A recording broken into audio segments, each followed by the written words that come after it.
Right, guys, we are talking about. I don't know who that was. Someone collapsed. Uh, we are talking. We are talking about the final dossier by Mark Frost, which is supposed to sew up a lot. Well, it does actually sew up a lot of stories and characters.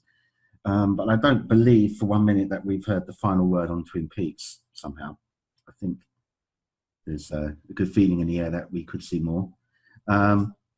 So. I've got people joining me here around the table.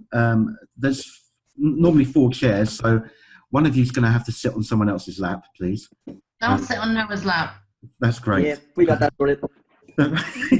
So get yourself comfy, and here we go. Right. First of all, we got. I'm just doing it in the order I can see it. We've got Derek here. Hey. Hi, guys. How are you doing? Good. We've got Noah. Hi, guys. We've got Jeannie. Hello. And we've got Christian. Greetings, everyone. Hello to you all. It's lovely to have you here. Right, the final dossier. I've broken my glasses, so I can't read what I've written down. But I'm just sort of remembering what I wrote. So I got an idea that the opening of it is obviously with Tamara Preston. And it's a year on, pretty much from in real time, as it were, from the secret history of Twin Peaks after the events of season 3, where she's sort of putting together her notes to send to Gordon Cole of her observations and so on, and her investigations, which she was doing in the first book. So. We open up with a 1989 autopsy report from none other than Albert Rosenflower. Mm-hmm. Yes, and he's doing an autopsy on Leo Johnson, who's actually called Leo Abel Johnson. So we finally find out a middle name. So what do you guys think about this? Because I think that Mark Frost really. Really got all the mannerisms of Albert, even in text form, down to a T, in this, as to what Albert was like back then, I mean, So what do you guys think of this opening part? I think you're right about him getting the voice down and everything. Yeah.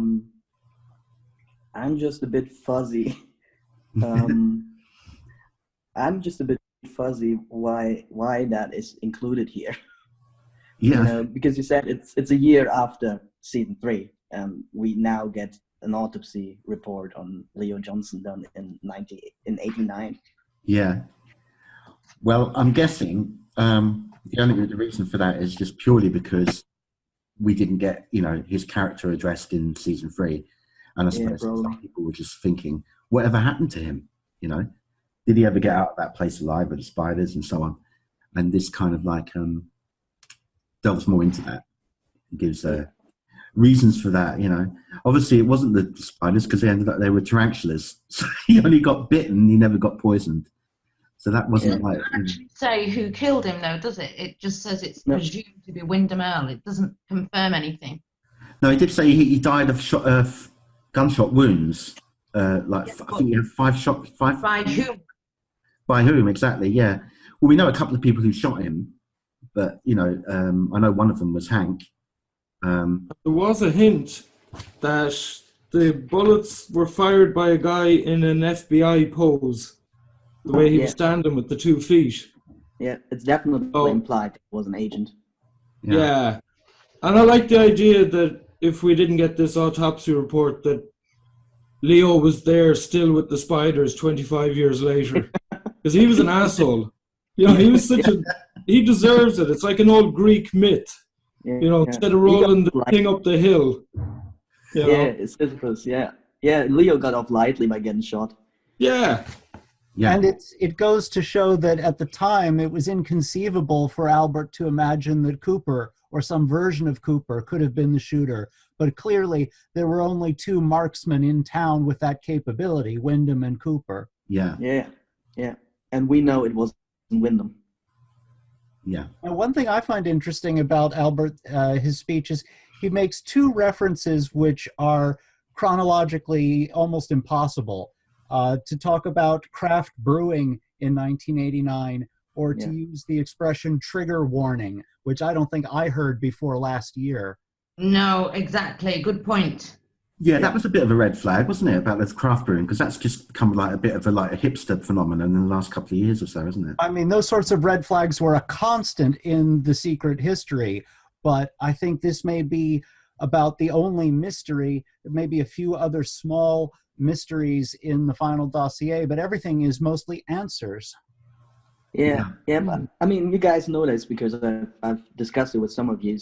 I'm basically the big naysayer, and I'm saying this is not really any kind of clues. This is just Frost being sloppy.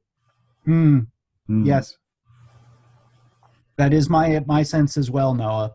Yeah, mine too. I think it is what it is, and it's quite disheartening, really. Well, there was a reason to suspect that a sort of four-dimensional master's game of chess was going on with the secret history. There was a possibility that things were going to come together with an impossible symmetry, but that's not been the case. Exactly. So let's move on now to the first sort of main chapter, which is about Shelly Johnson. Yeah. So what do you guys what would you guys like to say about that part? And any new sort of things about her or anything like that? Well, we finally got an idea of her family background. That was something that was always speculated about, like what kind of family background does she have that she winds up with Leo Johnson and stays with him for so long. So that was nice to get an answer to that. I'm not sure if I believe that she dated Bobby Briggs before Laura dated Bobby Briggs. Yeah. No, I don't believe that either. Because we never saw any sort of hint of that in the original or anything like that, did we? No, and it's completely contrary to what we read in the Secret Diary. It doesn't line up with their characters either, because Bobby and Shelley were very good for each other. Very forcing. Yeah. And I can't imagine that Laura's mystery would have drawn Bobby away if he'd had the validation that Shelley provided. Absolutely. And the way their relationship was portrayed in the original series, it was Bobby slowly coming to the realization that he is actually in love with Shelley. That doesn't really line up with I used to date you and now I'm getting back together with you. And there's a parallel to, in the Secret History, the treatment between Ed and Nadine and Norma, where a moment of quarreling between lovers goes awry and the wrong people end up together. Yeah. On a note that isn't really to do with the dossier, but when they went back to Twin Peaks, there must be something in the cherry pie because Shelley and Norma aged incredibly well. Yeah. So there has to be something for working in a diner. I know it's stress and all that, but, you know, they age great. They do, yeah. There's definitely something in the water or something like that, yeah. Antioxidants in the coffee and pie. It's got to be. Probably. Yeah. There is something about that pie and coffee that's obviously a bit otherworldly anyway. Yeah. Well, there has been speculation, or I heard speculation on different kinds of podcasts and stuff, that the pie and the coffee and the diner is actually the anti-garmonbosia. It's the stuff that makes you feel good. And it's the complete like the opposite to the but they kind of crave that, don't they? You know, it's like an addictive drug as well, as much as it is the opposite of Black Lodge. You know, they need that garmonbosia, but the residents need the pie and coffee all the time. You know, all the donuts. Yeah. You know.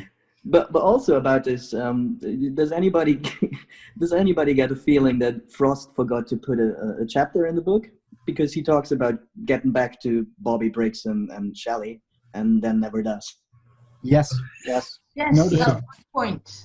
He does say he'll return to Deputy Briggs, but doesn't ever do it. So exactly. Yeah. Well, maybe there's another book. Maybe it's on the Blu-ray. Or it's going to be or it's going to be in season 4 if we. I think he was 5 years. I think he was asked in the Ask Me Anything thingy that he did, and he said, "Well, Tammy just ran out of time. She didn't have enough time to put it in." That's possible. Yeah, I mean, you can get you didn't have enough time to put it in. You can write these Yeah, things. he said it's Tammy. She ran out of time. And he didn't have enough time to put it in. Yeah.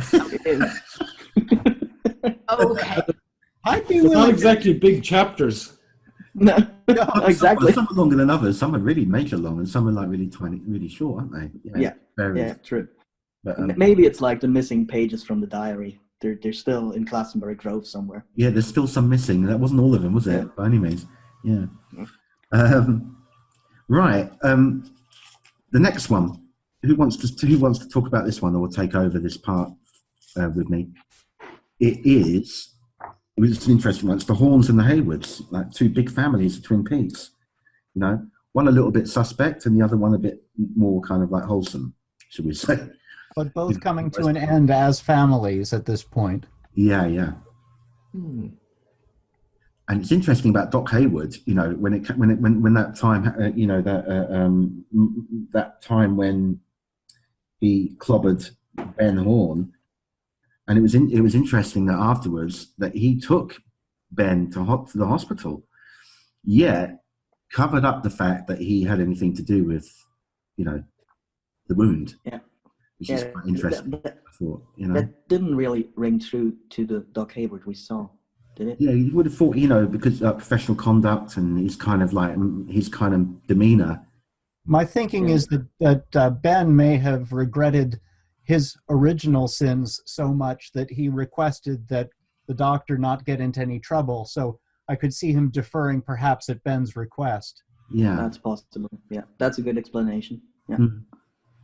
But then it seems that Eileen was responsible for ending the Hayward marriage. Mm-hmm. And that does seem rather hard. Many couples could have passed this. They'd worked past it originally. So why allow it to end what seemed otherwise a very positive, loving marriage and good for the children? And it's not really like there was any new revelations for them. Will and Eileen knew what was going on. It was just Donna who didn't know. Yeah. Until, near the end of the season 2, when she finds out pretty much that, Ben's her father. Exactly. It's not like, oh my God, you cheated on me and I'm not really my daughter's father. Yeah. They knew. Yeah. But looking back on it, how many of the characters in the original series, until Dr. Hayward attacked Benjamin Horne, how many of them were pure? And the only one I can think of is Pete Martell. Yeah. Yeah, it was a shock when it happened. They all had dark secrets, didn't they? Yeah, apart from Pete and putting the fish in the percolator, he didn't really do anything wrong. That was the most sinful thing he did. Every other character had something to hide. Yeah, that's true. You're right. Yeah.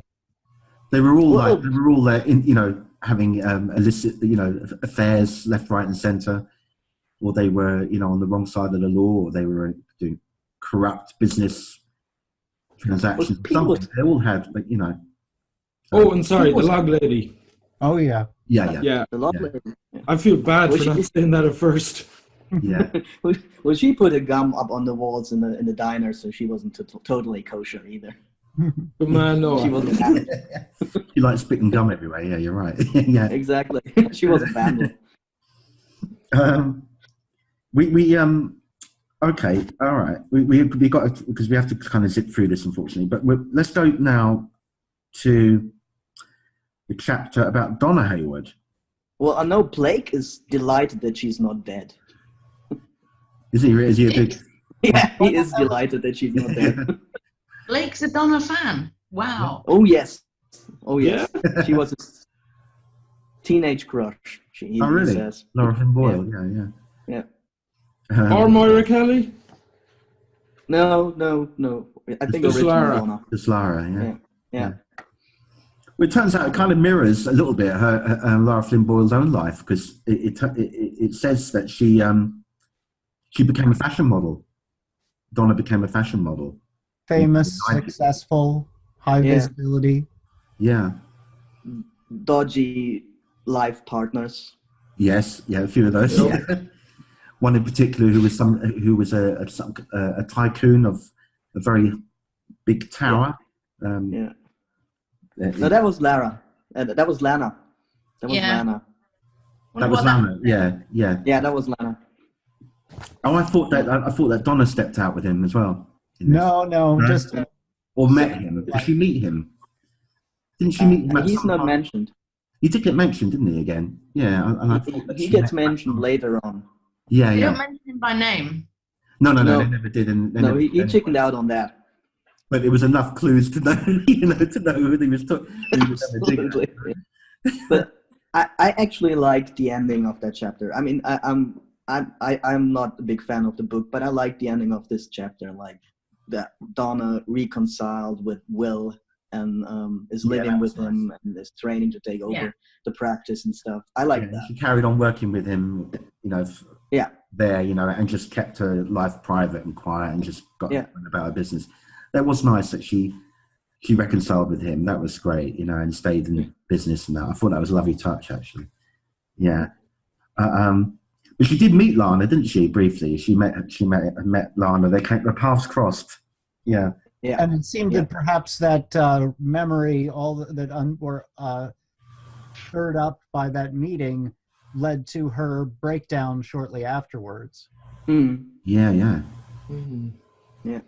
There's a lot of breakdowns in this book, actually. A lot of the characters have this one is a bit real meltdowns to me. I mean, the character of Donna, she had an idyllic childhood before Laura's death, and then we saw that horrible month in her life, but somehow it and the subsequent breakup of her parents' marriage set her on a course that was so dire. And I wonder whether the suggestion is that alcohol and drugs are just so corrosive, or how are we supposed to see what pushed her over the edge? It's perhaps it is a resonance with Lara Flynn Boyle's own life somehow more that drives the direction the character took. But so many characters don't get anything close to a happy outcome. No. Line, I think, in there where she says how Agent Preston says how very few do get a happy ending in their lives. Especially in Twin Peaks. Especially in Twin Peaks, of course, yeah. A bit like EastEnders. Yeah. Yeah, but that's a lot more bleak than Twin Peaks. Oh, yeah. 100%. Yeah. But what I liked about Donna's journey, what you said about drugs and alcohol and stuff, and having an idealistic childhood and then everything just breaks down, basically. Yeah.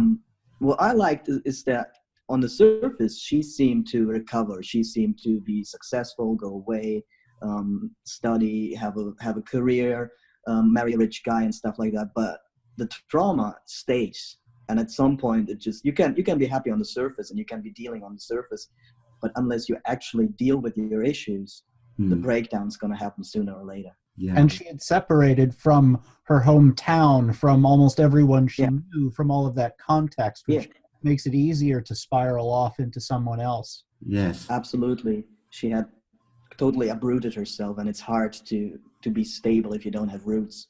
Yeah, it seems the only daughter that kind of came out of this unscathed was Harriet. The middle child of all. And she went off and, did well, passed grades and so on, and became a pediatrician, I believe. Gersten, on the other hand, as we witnessed in the series, didn't fare so well. She had a breakdown, also was in drug and alcohol dependency, and met up with Stephen, of course, which, was a bit of a downward spiral at that point. And she's written as if the warning signs of her precocious intelligence and her talent, whether these were leading to her being a nervous person prone towards a breakdown in college. Yes, her parents' marriage dissolution is also there, but that there's a portrait of the kind child you fear for, because the potential seems so great, and you have seen some children with that potential fall. Yes. Yeah, absolutely. Yeah. So let's move on now. We get into the little meat the potatoes of Ben and Audrey Horne, because they've had a bit of a torrid relationship. Who wants to step in here and talk about this? I mean, it's only one thing, just go for it. The only thing I'll say on this one is I was perfectly okay if I didn't find out what happened to Audrey Horne. I know a lot of people were upset, with the dancing and then in the white room and all that. Yeah. And I was like, I didn't really care. It was like she was trapped in an episode to Invitation to Love. Yeah. It was a bit, yeah, that's right. Yeah. And I wasn't like leaving the series going, oh, what happened to Audrey? I was like, meh, I don't care. She married a hobbit from Lord of the Rings and that's it. Let's move on, And I loved Audrey, but she was whiny and annoying. Yeah. So I was like, I don't mind if I don't find out what happens to her. I'm like, I'm over Audrey. Yeah.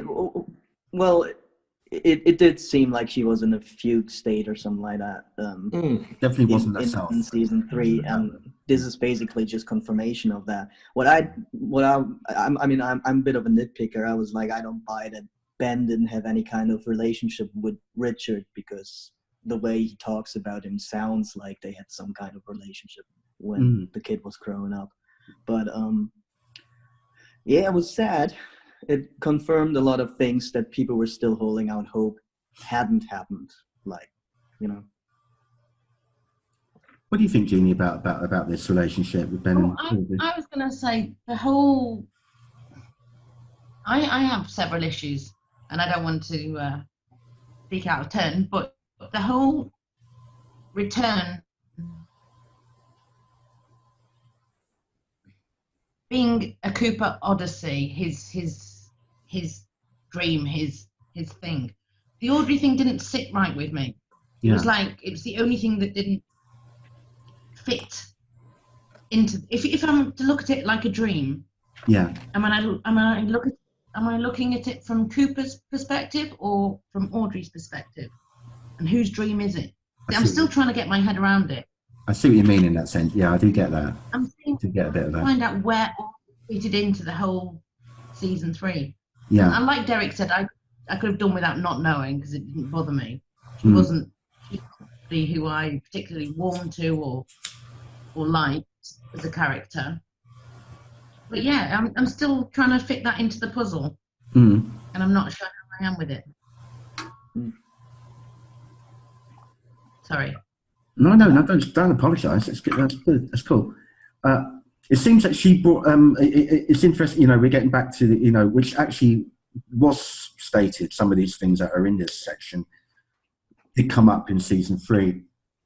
Particularly when Will Hayward was talking to Frank Truman on Skype, and he mentions he did see Cooper in the hospital, coming out of Audrey's room, because because she obviously after the bank explosion, and 7 months to the day of that happening, she has Richard. So we kind of put 2 and 2 together. Who did that? Yes, well, two and two precisely, leading to the inescapable conclusion that the father was Cooper. Although the timing still would have worked out well enough for John Justice Wheeler, I must say. I'm still holding out hope. He flew back and landed on the hospital roof. No, it doesn't have to be 9 months to the day. That's not the way it works. Yeah. No. The thing I can't wrap my head around is why Audrey would hold on to a picture of Cooper. That was like, why? Yeah, I mean, he was after all that time, teenage girl still. I guess she always had feelings for him. To display the picture publicly at her salon, where next to perhaps the first dollar bill that the place took in or something, it doesn't pride. Yeah. It is kind of strange, but at the same time, I think she always. I'm going back in, the original series, at the beginning at least, their relationship. She very much looked up to him, and wanted to be him in many ways, because she started becoming an investigator herself. She was always sneaking around in that little cubbyhole thing, looking through the little hole, spying on people, bringing back information for him, and like wanting him to be so proud of her, you know, and all that. And I don't know, maybe it seeped into that in that way. You know, I guess I just want to know. I guess I just want to know what happened to my man John Justice Wheeler, because I mean, for a hot Broadway minute, he was the love of her life. So what happened to him? He's never mentioned. Not once. Yeah. I thought in the new season that maybe he was the billionaire. I was kind of thinking that for a little while. I went through a list of different people. I thought, but one minute it was Earl. I thought it might be Earl. Then I thought it might be Audrey. Then I thought it might be him. You know. Yeah. And Mark said that the other figure in the photograph is a henchman. Yeah. So that makes Cooper the millionaire. Well, Mr. C, the millionaire behind. Yeah. Right. Yeah. It's definitely I couldn't quite make out who that was in that photo with him next to the box. I was trying to work out who was that. You know, was it I don't think it's anybody we know. Was it a professor? Was it an inventor of the box? A guy that sort of invented, you know, built the box, or I don't know. You know. He looked like on the note of the box. It. I remember when I was watching the trailer and it listed all the people that were going to be in it. Yeah. And one of them, if anyone noticed, the security guy was Michael Bisping. Yeah. The UFC fighter. Yep. Yeah. There was a lot of names popping up in the cast that were like either stunt people or wrestlers or things like that. I thought, what are they going to be doing in this? I'm trying to, well, I mean, I know what the stunt people are doing, but I was thinking, I wonder what the wrestlers are going to be casting, you know, and all this kind of thing. It's really odd. And I was watching it, and they interviewed Michael Bisping, and he said that when David Lynch got in touch with them and said, this is your character, these are the words, and he had to Skype with them, and he wasn't allowed to write down the script or anything, because it was all secret. Yeah. So I thought, Michael Bisping, the only thing he ever said was, that's right. Mm-hmm. When the girl couldn't go into the room. And I'm like, you can't be that thick that you have to write down 2 words. Yeah. But I thought it was hilarious, because I was picturing Michael Bisping in the double R, or you know. Yeah. So when he just said 2 words, I was like, what? Well, the dude probably got a lot of shots to the head over his career, so. Yeah, he got some last weekend. He got choked out. Did he? Yeah. He did, yeah. That's the wrestler's life for you, yeah. Right, okay, right. Let's go on to. I don't know if I've skipped anything here. Have I skipped anything? No, it was. We've done Audrey and Ben, haven't we? Yeah. But I know Ben's still sort of kind of living with regret still over the choices he made and stuff like that. Particularly selling off some of the Ghostwood. Let's move on to a wonderful brother of his, Jerry Hall. Jerry! Good old Jerry, yeah. We love Jerry. He comes off up very well, I think. Yes, he's Yeah. flawed. He can't really form meaningful emotional connections. So he's somewhat cursed to wander happily through life, but it does not come off bad at all. And I like what Tammy says when she said he's been pretty much high since 1969. I don't buy that. He does not seem high in the original series. No, maybe no, on cocaine or something, but definitely not high. They were still sort of probably dealing in some drugs, you know, like of course. Yeah. You never see him actually taking anything, but then again, but the way he acts, I'll buy uppers, but not pot. I loved him in the new season. Yeah. What's that? I like the fact he was at Woodstock and all that, so he was all into. He was probably taking quite a lot of stuff there, I should think. And he's kind of like found a little niche on the internet. It's like going to start opening up some marijuana shops and things like that, you know. So you know, he's. Well, I like the strain that's called "Whose Hands Are Those?" That finally explains the foot. The foot, exactly. I was. Yeah, that's what I thought. Yeah, that was a good little kind of like nod there. Yeah. So Jerry seems to be doing. I mean, he got home eventually. I think Ben picked him up, didn't he? After his woods pilgrimage, whatever the hell he was doing out there. But apparently he's prone to doing that quite a lot. He likes walks out in the woods. So yeah. But that was actually one of my favorite scenes in the finale. Ben on the phone with the police officer. in Wyoming. Where is he? I'd have to get him. Yeah.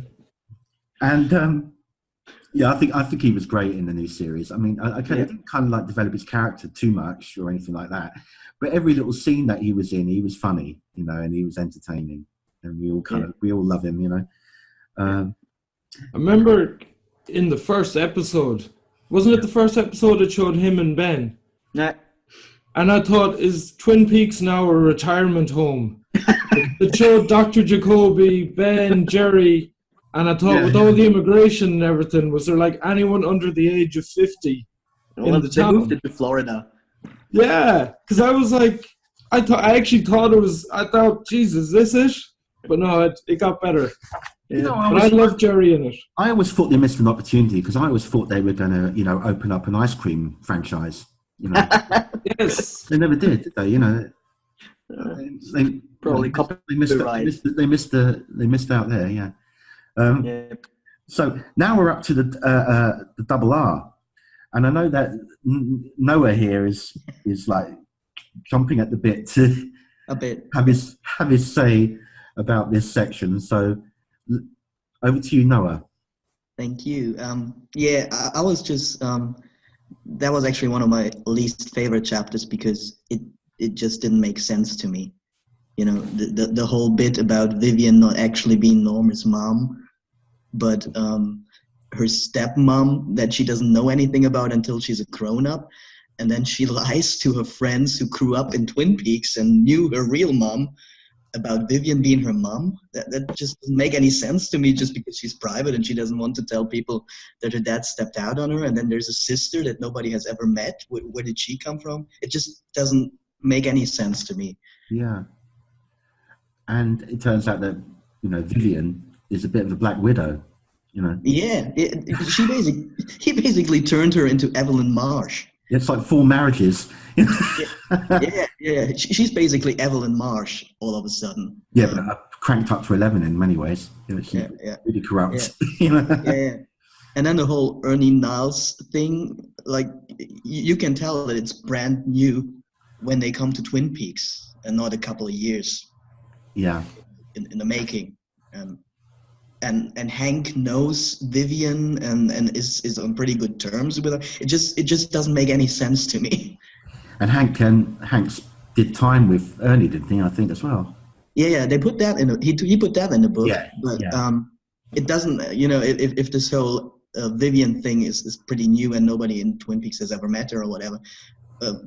Hank clearly knows Vivian and is clearly on good terms with her. Yes. When they meet. Yeah. But so I couldn't make sense of it. What do you guys think about that? What would you like to say about this? I feel the same way, that it seems to be Mark Frost had an interest in writing emotionally broad strokes about characters, but he wasn't interested in going back to what had been written and drawing more detail out of that, but rather superimposing something onto it. Yeah. And there's the problem of Annie being born in 1973. Yes, I picked up on that, and that wouldn't make sense because later on they say she was in her early 20s when she worked in the diner, and she would have only been 16. She was born in 73. If we're talking about 1989 when she went there. I think dates are not adding up. It's the same thing that happened with The Secret History, you know. There were what people would consider inconsistencies, whether they were deliberate or not, you know. I don't buy that anymore. So how do we all feel about this one as well? Do we feel? Sorry, Jeannie, go on. Do we feel that it's laziness? Do we feel that it's just a lack of willingness to go back and look at what's already been written and then follow it on? What are we putting this down? I wouldn't I mean, I might be wrong, but I wouldn't consider Mark Frost being a sloppy writer. No, me neither. I would have thought he would have done his research. Also, I mean, they were writing the scripts for the new series for like 3 or 4 years. So they would have mapped out a lot of things which would have come into the book, you know, as well. He would have known what characters they were not going to have in the series and who they weren't, and have some kind of story to explain, you know, whatever. And also in the series, in season 3, I mean, there's so many timeline. It's all over the place in many ways, you know.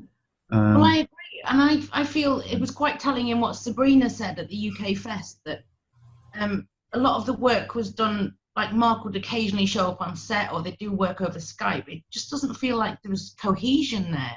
Yeah. I did see a photo of recently that was online of Mark with David on set. So he must have come down there on some occasions and was on set, the filming set. At least. Yeah, at least once. But I mean, maybe more, you know, but that we don't know about. But he should have been there a bit more often, I think. Yeah.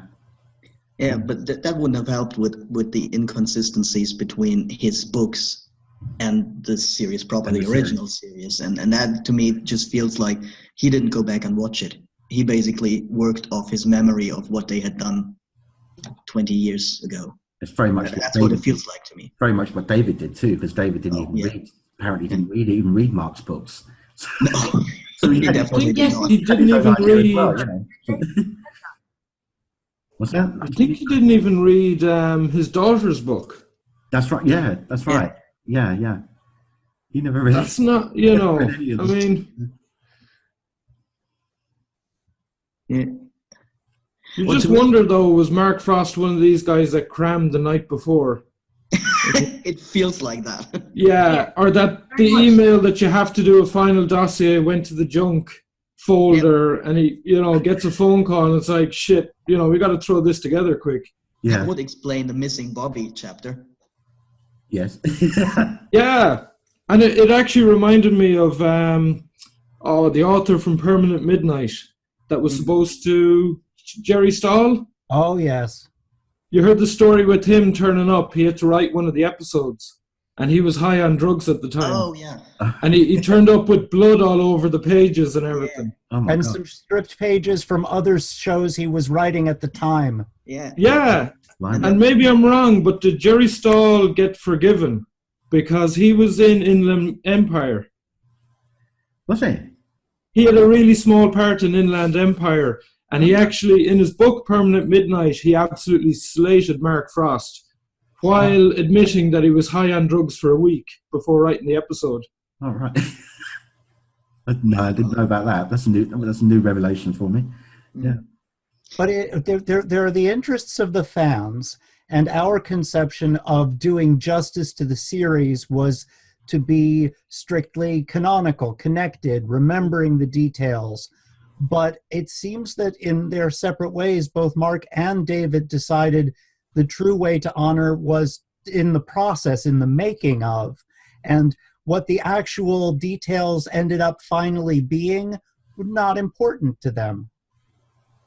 I'll buy that with David Lynch, because what he does is actually art, you know, even if it doesn't make sense. Whereas Mark usually is much more of the details, isn't he? Yeah.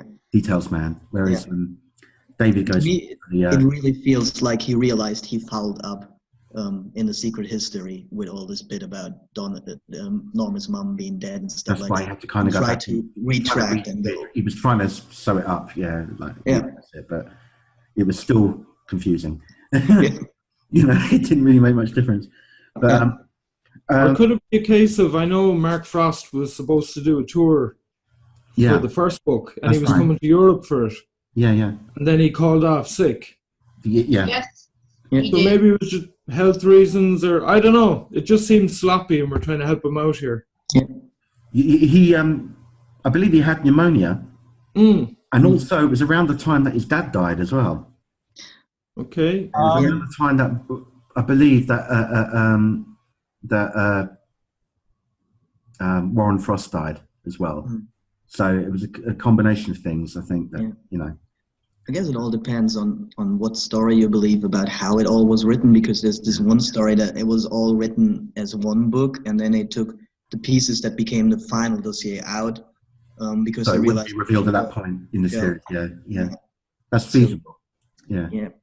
All right, guys, we're going to have to move on from this. I know it's obviously a lot more detailed than that, but basically Vivian is a bitch, and Yep.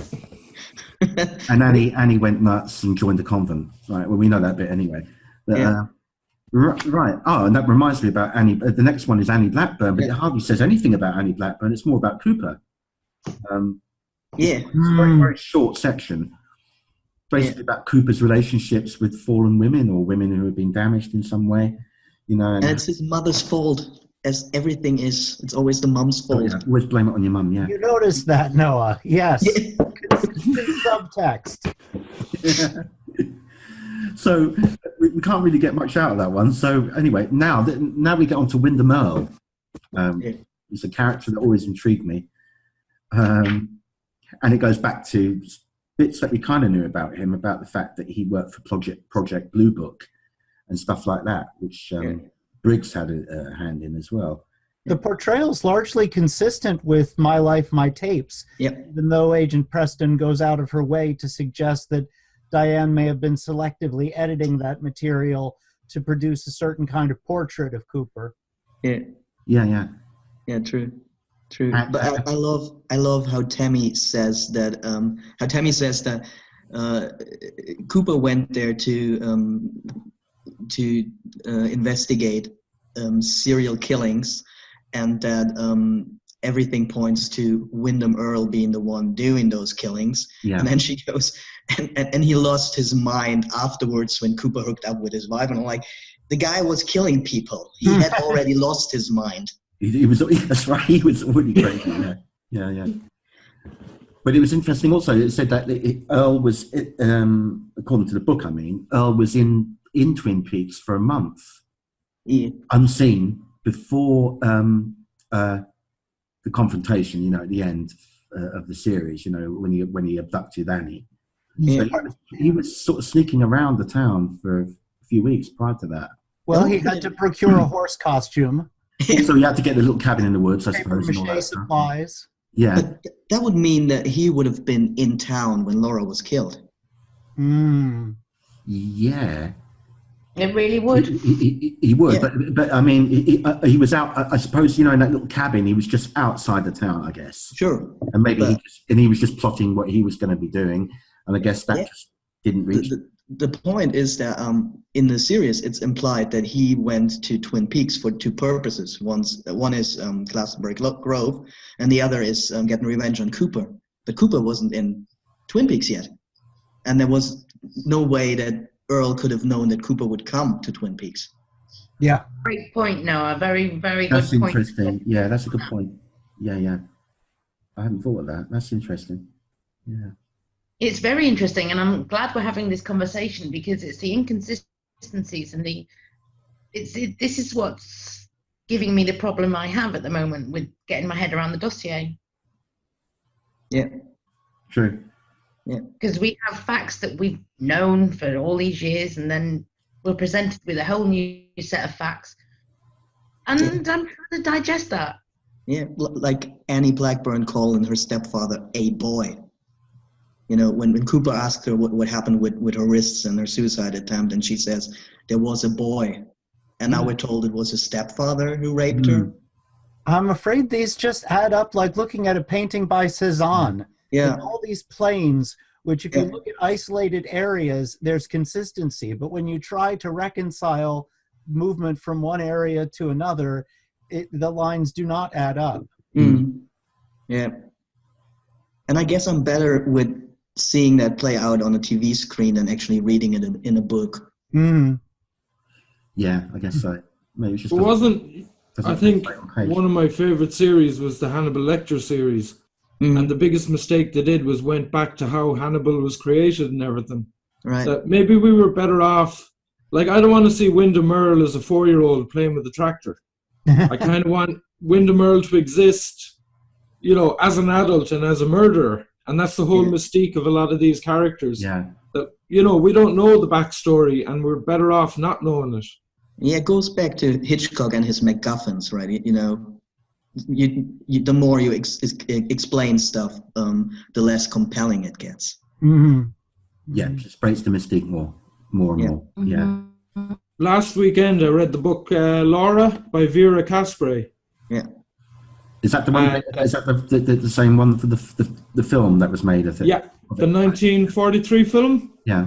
It was cool because it was Laura Palmer. It was about a detective getting obsessed with a girl that had died. Yeah. Won't spoil any of it for you or anything, but there was a character called Jacoby. There was another character called I think it was Bushnell as well. You know, and it was cool that way. Yeah. And I have Vertigo to read next because that was part of the basis as well. And I know that some of the names are going to pop up. But these were directed. I mean, it's been often said. I mean, it's no secret that Lynch was influenced by those films. Yep. You know, Laura. But it was and the Black Dahlia case. Yeah. There's a book there called Severed, and I knew the parallel between, I think it was at episode 10 when they found the body decapitated, and I dug out my Black Dahlia book, and the blurb is actually by David Lynch. And I was halfway through the book before I realized on the cover that the blurb was David Lynch. There you go. Oh, yeah. All ties together. Right. Now, are you all here? Let's get to we're running to the halfway point here. The last bit, Back in Twin Peaks, it's called. And just clarifying a lot of things that we knew. Yes. We might have missed if we were less casual, but then again, we're here right now podcasting, so we're not that kind of viewer. Yeah. You're so right, Christian. I mean, with all the issues I have with the book, I really liked how he basically answered the question, "How's Annie?" by having her repeat, "I'm fine," once a year. I like that.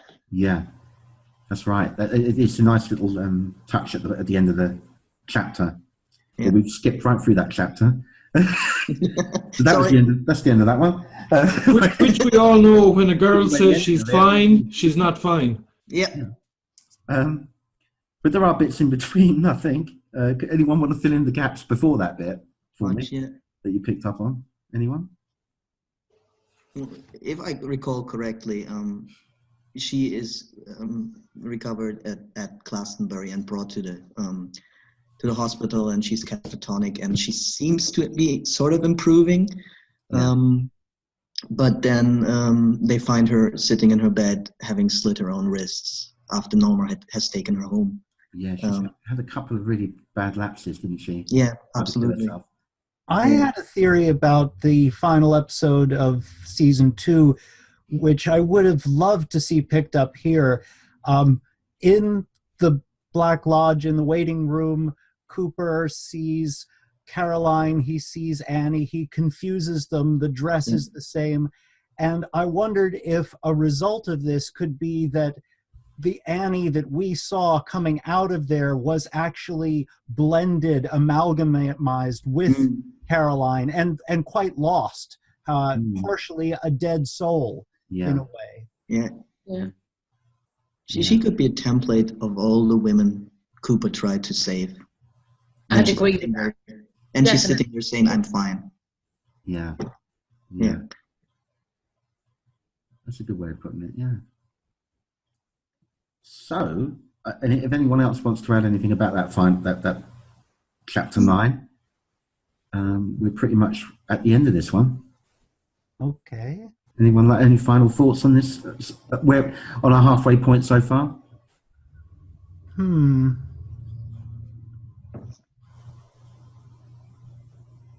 Jeannie? I'm all good. I'm just listening. All right. Well, guys, I'm still reconciling things in my head, so I've got a long way to go. So yeah. Yeah, I'm going to have a few more listens to it actually to absorb it more. Definitely. Yeah. There's so much to take in. There is. Yeah. Well, I obviously have issues with all the inconsistencies, made that ample clear, but there are little bits and pieces that I really like this whole "How's Annie? I'm fine." The idea of, Cooper always trying to save a woman, and this one is basically catatonic and keeps saying, "I'm fine." Okay, you can stop saving me now. there's little pieces that I really, really like. I just wish would have taken more time with it. Yeah.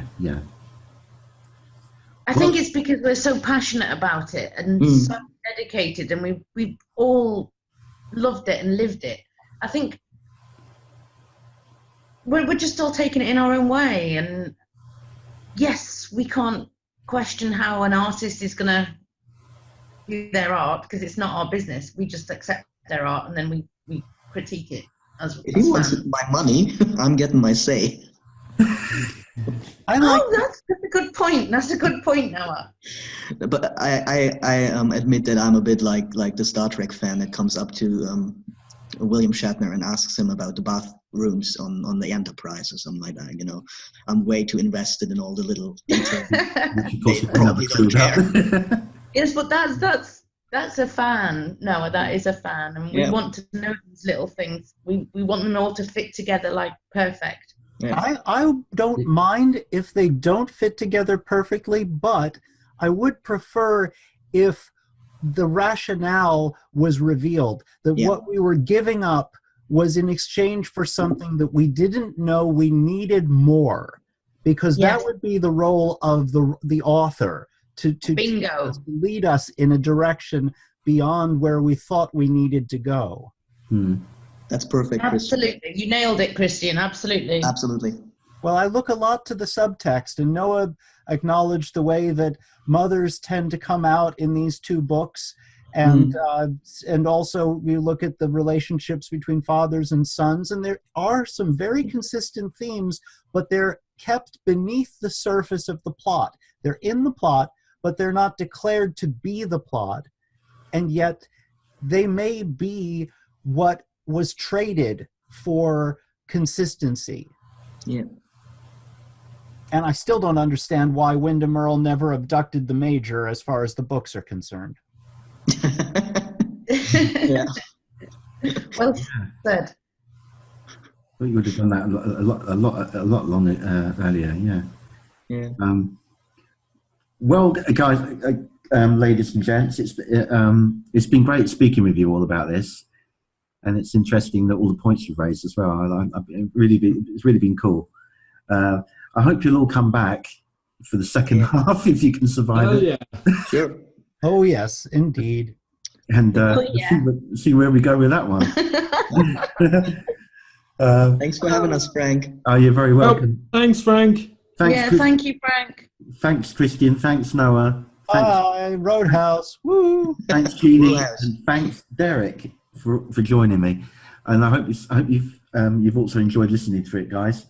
We'll be back very soon with part 2, the denouement of, if that's the right word. I nearly choked when I said that.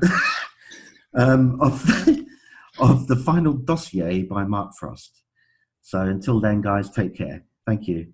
Bye-bye. Bye. Bye-bye.